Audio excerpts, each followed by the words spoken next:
সকাল সকাল স্নান করে বেরিয়ে গেলাম মাসি বাড়ি যাওয়ার জন্য। জিতুসল থেকে লধাশুলি পর্যন্ত আমরা ধুলো খেতে খেতে চলে যাই।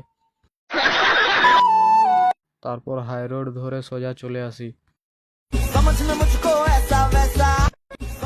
সরডিহা মানিকপাড়া পৌঁছে যাই।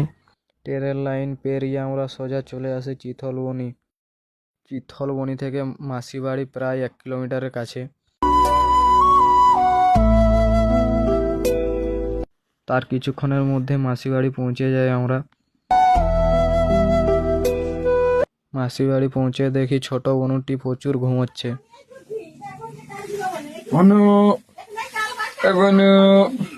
তারপরে বনুর সঙ্গে খেলা করে কিছুক্ষণ পরে আমি বাড়ি চলে আসি। আজকের ভিডিওটা এই পর্যন্ত, দেখা হচ্ছে পরের ভিডিওতে বন্ধুরা।